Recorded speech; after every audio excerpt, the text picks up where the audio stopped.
Salah itu harus ditabrak. Jadi gini dalilnya.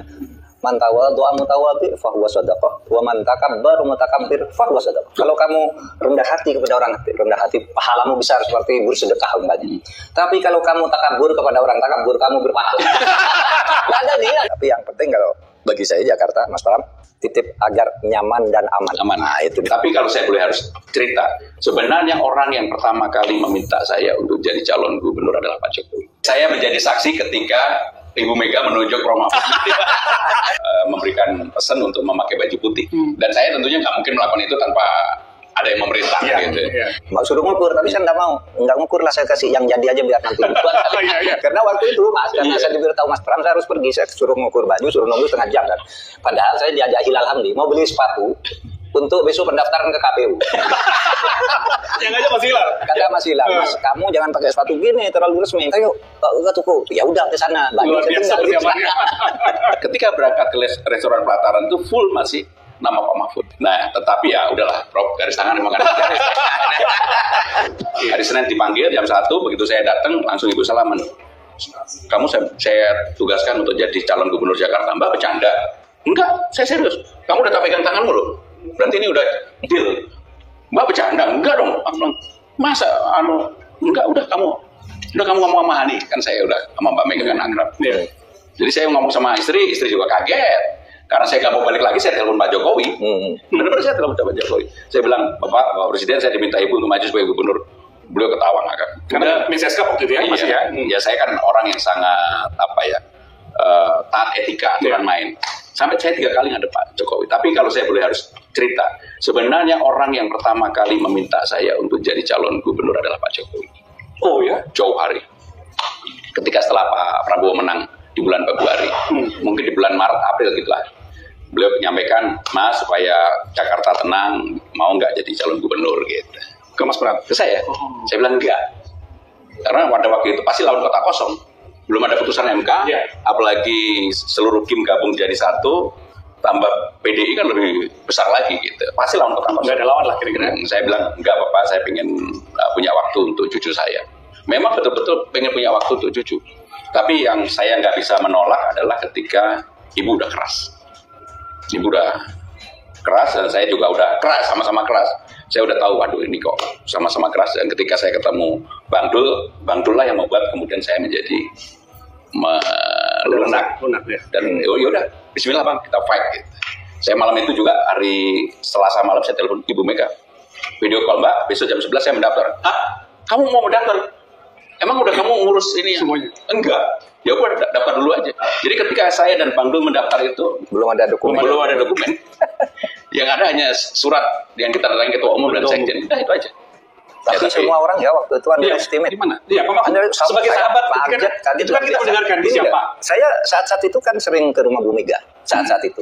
Dan setiap saat saya ke rumah Bu Mega biasanya ada Mas Pram dulu. Ya, saya datang, ya ngobrol sebentar, beliau pergi, saya terus lanjutin dengan Bu Mega.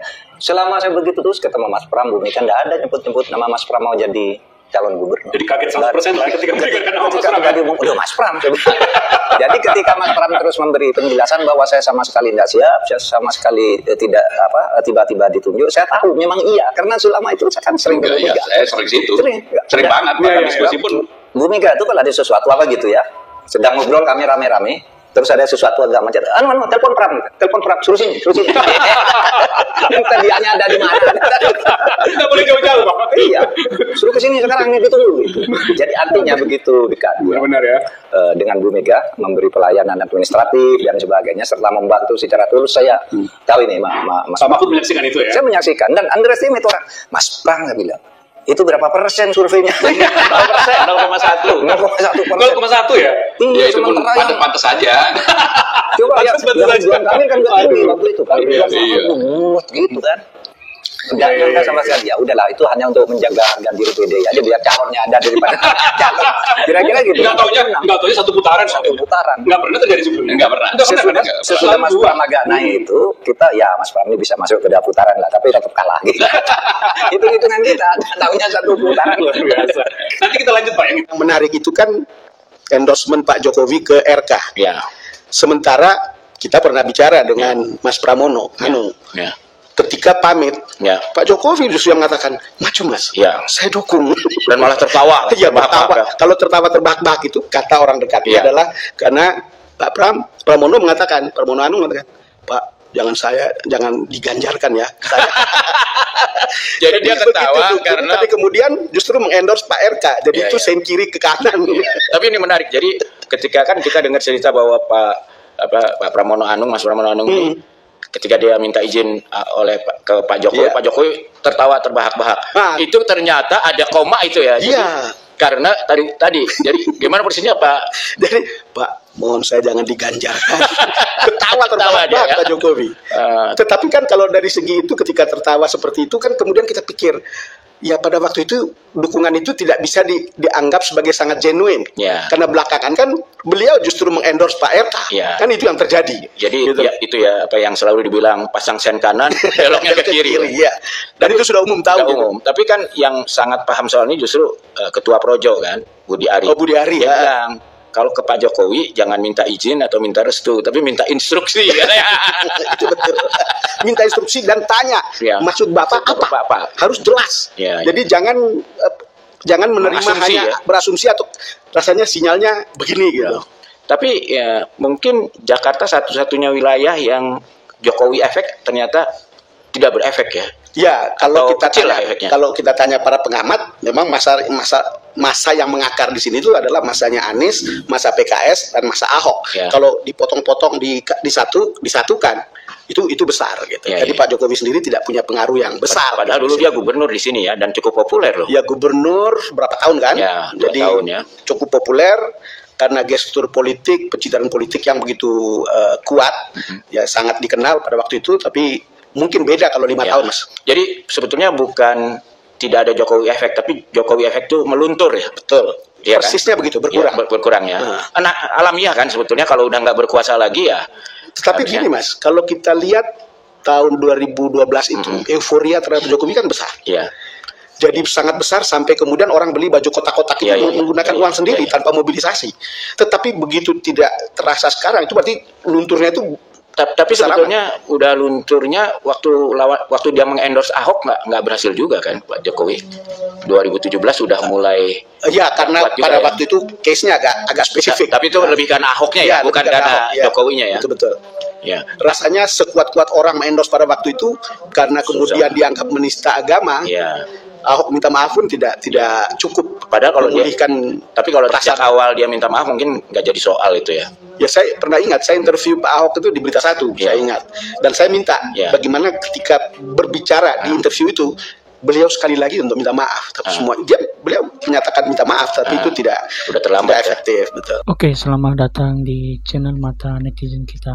Dan tadi kita sudah melihat dan fakta sangat mengejutkan kita bahwasannya pencalonan Bapak Pramono yang sekarang yang sudah menjadi Gubernur DKI Jakarta ternyata didukung oleh atau memberikan dukungan oleh Bapak Presiden Joko Widodo, dan ternyata kita tidak menyangka-nyangka hal tersebut dikarenakan kita setahunya Bapak Pramono ini adalah kader PDIP Perjuangan, dan sedangkan Bapak Joko Widodo sudah keluar dari kader PDIP Perjuangan, dan sehingga kita tidak menyangka hal tersebut bahwasanya Bapak Joko Widodo mendukung Bapak Pramono untuk mencalonkan Gubernur DKI Jakarta, dan sehingga dia lolos dan menang dan sekarang sudah menjabat sebagai Gubernur DKI Jakarta. Dan ternyata kita dapat melihat di sini bahwasannya Bapak Presiden Jokowi ini tidak memandang bulu apabila menurutnya baik dan berani dalam bijaksana atau menyelesaikan tugasnya yang akan diberikan kepadanya atau juga dapat dipercaya dia, maka diberikanlah dukungan terhadap dia untuk menjadi Gubernur DKI Jakarta. Dan sebenarnya kita juga tidak menyangka dikarenakan Bapak Pramono ini baru memberitahu atau kita baru dengar di publik bahwasannya yang pertama sekali yang mengajak Bapak Pramono ini untuk menjadi Gubernur DKI Jakarta itu ternyata Bapak Joko Widodo. Dan sangat menarik sekali tadi hasil dari videonya yang mereka membahas hal tersebut. Dan sekarang Bapak Pramono sudah menjadi gubernur dan Bapak Presiden Jokowi sekarang sudah menjadi mantan presiden, dan kita berikan atau berharap atau mendoakan mendukung yang terbaik untuk menjalankan dalam membangun bangsa dan negeri ini untuk kepentingan masyarakat dan kepentingan bangsa Indonesia. Dan dari hal tersebut yang Anda telah menonton dan melihat tadi, sekarang berikan pendapatmu di kolom komentar biar kita saling diskusi bersama dan saling berkomunikasi bersama terhadap komentar-komentar dukungan dari kawan-kawan. Jangan lupa subscribe, like, dan share kepada kawan-kawan biar channel ini semakin berkembang dan banyak diketahui banyak orang. Sekian dari saya, terima kasih.